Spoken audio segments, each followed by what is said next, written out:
Today on the net, alleged emails of Bashar al-Assad show his apparent contempt for the Arab League. America's presidential candidates hope to win over voters with campaign documentaries. And an Italian artist digitally enhances some classic Venus nudes.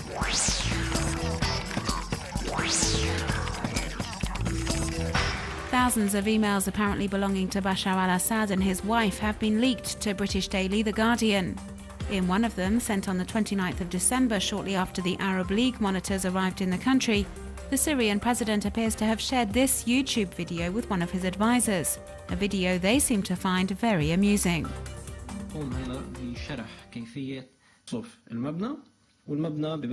The video is believed to have been produced by regime sympathizers and pokes fun at opposition claims that the authorities were disguising army tanks as civilian vehicles.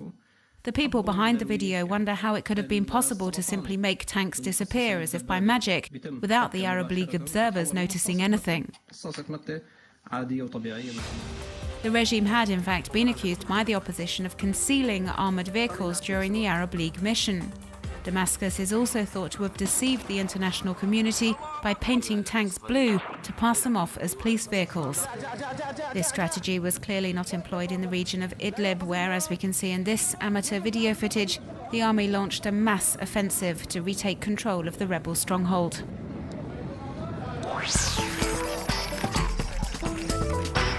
Campaigning is in full swing in the United States ahead of November's presidential election, and a number of candidates seem to be opting for a new communication strategy.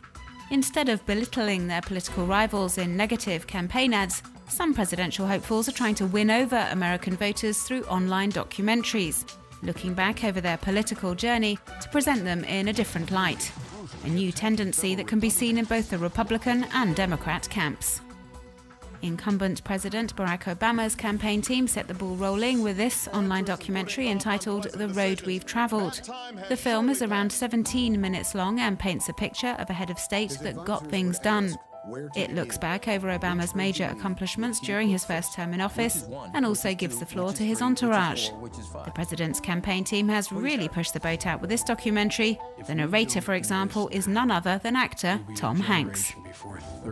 And it would seem Obama's Republican opponents have been inspired to adopt a similar strategy. Newt Gingrich, for one. Lagging behind in Republican nomination polls, the former Speaker of the US House of Representatives produced a 15-minute-long autobiographical documentary called Rebuilding the America We Love, in a bid to win over more voters.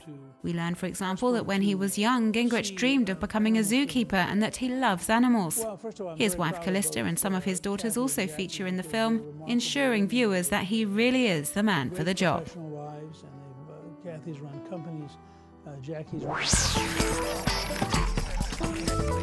Cyber activists in Bahrain are busy campaigning under the keywords "Killing Khawaja."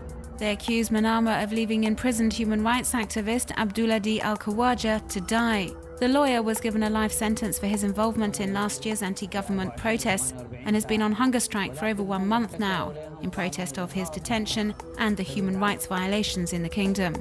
Calls for his release have been multiplying online as his health is deteriorating by the day.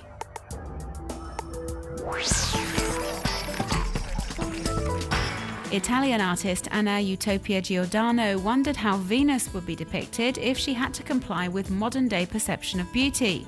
So she digitally altered some old masterpieces of the goddess of beauty and love and applied contemporary standards of attractiveness. The result? A skinnier and, in some cases, anorexic Venus. This is one way of drawing attention to the excessive use of Photoshop in the fashion world, which creates unobtainable standards of beauty.